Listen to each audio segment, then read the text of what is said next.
6월 9일부터 10일까지 있었던 목회대학원 정리하고 포럼 나누는 시간 가지도록 하겠습니다. 이번에는 사모 목회학이라는 주제로 사도행전 1장 14절 15절의 주제로 이렇게 열렸습니다. 첫 번째 강의에서 우리의 시작과 끝을 좌우하는 게 있는데 그게 우리의 운명을 결정을 하는 게 있다. 그게 뭐냐면 우리의 생각과 마음이다. 이거를 치유몰입으로 가져가라. 그렇게 제목으로 주시고 말씀을 주셨습니다. 그러면서 빌립보서 4장 6절에 7절까지 말씀을 하셨는데 몰입이라는 것 자체가 우리가 시작을 해서 하나님께로 가고 하나님께 집중하는 것 같지만 빌립보 4장 7절에는 모든 지각에 뛰어난 하나님의 평강이 우리의 생각과 마음을 지키신다 그랬죠. 하나님이 우리를 붙잡으시는 것, 하나님이 우리의 생각과 마음을 붙잡는 게 진정한 몰입이죠. 그래서 그런 치유 몰입의 상태가 왜 되어야 되는지 그리고 어떻게 될 수 있는지 말씀을 주셨습니다. 지금 3단체는 명상시대를 열어서 마음 찾기, 좋은 생각, 템플스테이, 명상학교, 아카데미, 명상대회를 각종 열어가지고 명상시대를 지금 만들어버렸다. 대부분의 사람들이 틀린 생각을 가지고 있고 성공과 실패를 좌우하는 이 생각 자체가 병들어 있다. 그래서 이게 건강과 질병도 좌우하기도 하고 축복이 담기는 그릇도 되기도 하고 더 중요한 건 뇌에 입력돼서 영혼에 입력되고 영혼까지 연결되는 통로가 되는 게 생각과 마음이다. 그렇게 강조를 하셨습니다. 하나님의 생각에 맞는 생각 그리고 마음 이거를 담고 있으면 그 자체가 플랫폼이 된다고 말씀해 주셨어요. 복음이 같지만 다 복음을 가지고 있지만 어떤 사람을 만나면 힘이 되고 또 반대로 어떤 사람을 만나면 시험이 드는 이유는 생각과 마음이 다르기 때문에 그렇다. 이미 온 명상 시대로 3단체가 시대를 사로잡고 있고 그리고 생각과 마음은 너무 중요한데 이거를 살리고 뒤집고 사람을 살릴 수 있는 치유 몰입으로 들어가는 묵상 시대를 만들라. 이거 제일 잘할 수 있는 사람들이 사모님이다. 그래서 사모님들이 다락방 이거 하시라 이렇게 말씀을 주셨어요. 그러면 실제적으로 어떤 묵상 시대를 열 것이냐? 첫 번째로 묵상의 단을 쌓으라. 묵상의 흐름을 알아야 된다. 창세기 13장 18절을 보면 아브라함이 단을 쌓았잖아요. 그 단부터 시작해서 쭉 창세기 22장에 모리아산에서의 단, 창세기 37장에 온 요셉의 단, 그러면서 호렙산, 사무엘, 다윗, 엘리사, 다니엘, 그리고 초대교회까지 말씀하시면서 창세기 3장, 6장, 11장을 뒤집을 수 있는 묵상의 단, 그렇게 말씀 주셨습니다. 예배 드리는 것 자체가 단 쌓는 거라고 이렇게 주셨어요. 그러면서 묵상 24로 들어가서 사도행전 13장, 16장, 19장을 무너뜨리는 힘을 얻어라. 개인화되고 말씀을 생활화하고 체질화시킬 수 있는 묵상 24. 그러면서 에베소서 6장 18절에 하나님의 말씀 살아서 역사하게 만들 수 있는 묵상 24. 조금만 적용하면 된다. 그렇게 말씀 주셨습니다. 그러면 6가지 운명을 뛰어넘을 수 있는 묵상 25 나타난다. 25라는 말은 하나님의 나라가 실제로 임하는 것 말씀하는 거죠. 마태복음 16장 16절 고백한 베드로와 제자들에게 20절에 보니까 말씀하지 말라 그러잖아요. 아직 때가 아니라고. 왜 그러냐면 25의 체험이 아직 필요하니까 그렇습니다. 뒤에 이어지는 갈보리산, 감남산, 마가다락방 사건 아직 남아있고 변화산 사건이 남아있었기 때문에 아직 말씀하지 말라는 뜻이었어요. 그래서 25는 묵상 25는 갈라디아 2장 20절이 되는 것이다. 나는 죽고 그리스도께서 나타나신 것. 그래서 고린도후서 5장 17절에 새로운 피조물이 되는 것이다. 빌립보서 3장에 있는 것처럼 내 가치관, 내가 가장 가치 있게 두는 것 바뀌는 거죠. 조금만 기도하면 25 될 수 있다. 거기로 갈 수 있다. 말씀을 주셨습니다.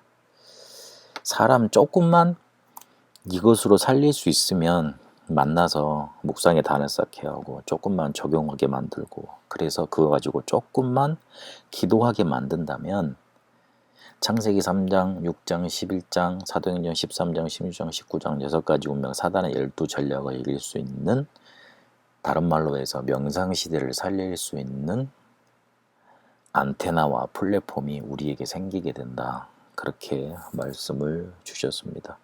이게 영혼까지 연결이 되는 거지요. 1강에서 중요하게 말씀 주셨던 건 우리의 생각과 마음, 이게 바로 안테나와 플랫폼이 된다. 이거를 치유 몰입으로 가지고 들어가라. 근데 몰입 자체는 하나님이 우리를 붙드시는 것이다. 그래서 단을 쌓고 24로 들어가고 25 체험을 하라. 그렇게 말씀을 주셨습니다. 9일 오후 강의에는 3강의를 하셨는데 그 3강의의 주제는 치유 다락방이었습니다. 병든 자가 많이 있는데 그 병든 자가 다른 종교로 가서 치유를 받고 열심히 뭔가 이렇게 따라간다. 그러나 결국 재발한다. 그래서 근원적인 치유가 일어나야 되는데 그 근원적인 치유는 창조 원리로 되는 거다. 신불신을 구분하지 않고 실제로 사람들을 살려내는 거 보면 창조 원리를 가지고 살려낸다. 근데 그거는 하나님의 역사로만 가능하고 결국 이거를 누구 한 어떤 특정 대상만 할 수 있는 게 아니라 누구나 할 수 있는 치유로 열어가야 된다. 그러면서 치유 다락방을 말씀하셨습니다. 여기서 강조된 게 재발된다는 거예요. 그래서 근원 치유를 해야 되고 그 근원 치유는 창조 원리, 하나님이 만드신 창조 원리가 하나님의 역사로 나타날 때 되어지는 거다. 그래서 누구나 이 치유 사역을 할 수 있도록 보편화돼야 된다. 그렇게 말씀을 주셨습니다. 2강에 영적 치유 먼저 돼야 된다. 영적 치유하려면 정시기도 치유법 적용하라. 그렇게 주시면서 정시기도는 고요한 시간, 깊은 시간, 묵상의 시간을 가지는 거다 그러셨어요. 왜 그거를 가져야 되냐면 영적인 문제 있는 사람들의 특징 자체가 업다운이 심하기 때문에 그렇습니다. 주기가 있고요. 업다운이 주기가 있고요. 그래서 그걸 치유하려면 고요한 시간, 깊은 시간, 묵상 시간으로 들어가야 된다. 그렇게 말씀 주셨습니다. 창조 원리가 적용된 하나님의 방법을 5가지로 말씀하셨는데 깊은 묵상, 음식, 운동, 삶, 호흡 그랬습니다. 깊은 묵상 말씀하시면서 메모와 녹취, 쉽게 말해서 쓰는 걸 말씀하셨는데 묵상과 쓰는 게 뭐가 상관이 있습니까? 그럴지 모르겠는데 분연된 상태를 집중 상태로 가져가는 제일 좋은 방법이 손을 쓰게 하는 겁니다. 혹시 자폐아들 보셨습니까? 자폐아들 이렇게 옆에서 관찰하다 보면 손에 힘이 없습니다. 손에 힘이 없으면 글씨를 제대로 못 씁니다. 근데 글씨 제대로 못 쓰는 사람들 혹시 좀 살펴보시면 집중하는 정도가 좀 떨어집니다. 그래서 글씨 서예하면서 집중한다 그러는데 굉장히 메모 녹취하고 연결되는 겁니다. 손의 힘이 뇌의 힘과 연결되는 걸 좀 참고하셔야 됩니다. 그리고 음식, 운동, 삶, 호흡도 조금 상식에 맞게 그 사람 체질에 맞는 거 이렇게 해야 된다. 너무 좋다고 막 먹지 말고 너무 좋다고 막 하지 말고 막 살지 말고 막 호흡하지 말라 그러셨어요. 그러면서 호흡을 기도와 말씀 묵상으로 연결하라. 그렇게 말씀을 주셨습니다. 이 영적인 치유하는데 그 5가지 깊은 하나님의 방법 이거에 대해서 조금 강하게 강조를 하셨습니다. 뭐 녹취본이나 영상을 구하실 수 있으면 그 부분만 좀 집중해서 들으셔도 될 것 같습니다. 그리고 3강으로 육신치유. 육신치유에는 24 치유법을 해야 된다. 24 치유법만 따로 하는 게 아니고 앞에 이어졌던 정식기도 치유법과 함께 24 치유법 적용돼야 된다 말씀을 주셨는데 왜 24 치유법이 되어져야 되느냐. 병 치유하기 전에 24로 영적인 변화부터 일어나야 약도 의술도 효과가 있기 때문에 24 치유법으로 24 영적인 변화부터 일어나야 된다. 그렇게 말씀 주셨습니다.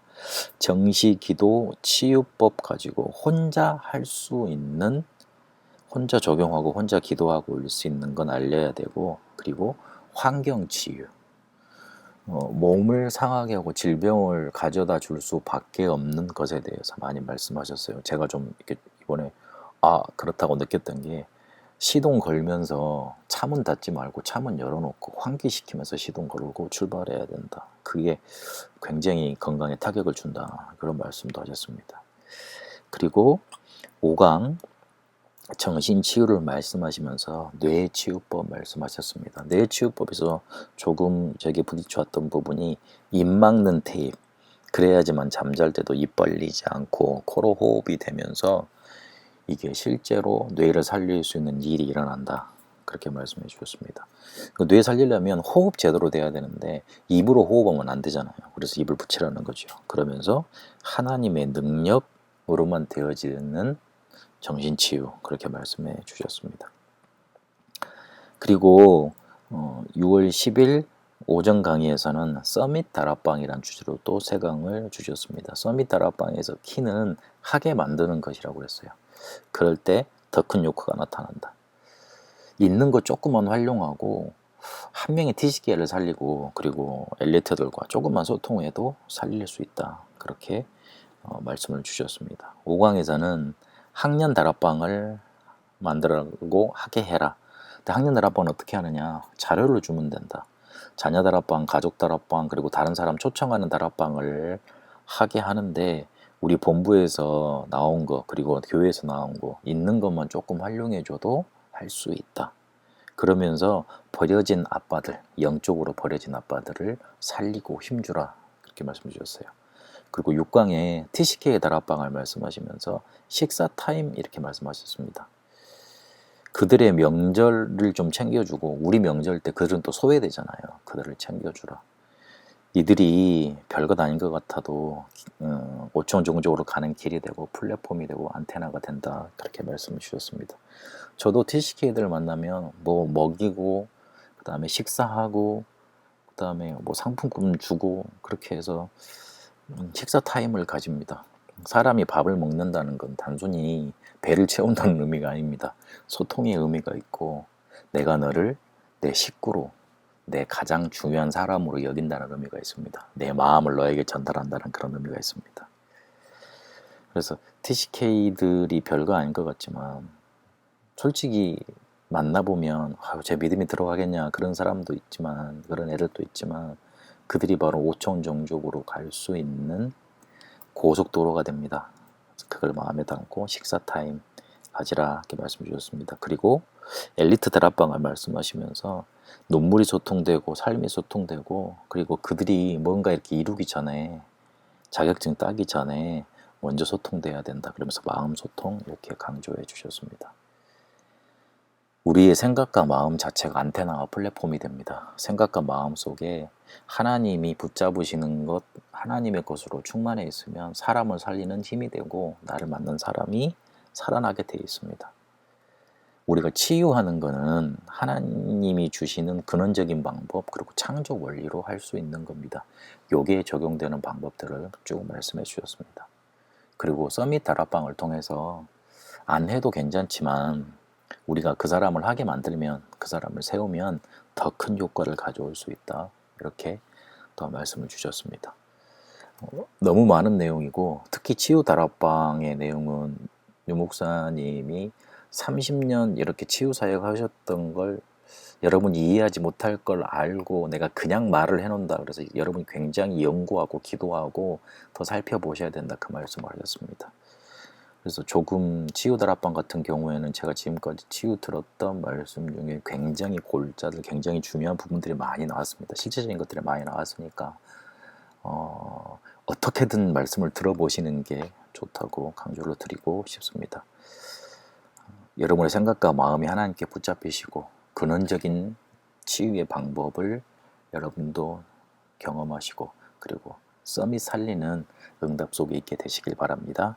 살아계신 하나님, 우리의 생각과 마음이 하나님께 붙잡히고 근원적인 치유의 힘을 얻고 더 큰 문을 여는 썸이 살리는 응답 속에 우리가 있게 하옵소서. 살아계신 우리 주 예수 그리스도 이름으로 기도합니다. 아멘.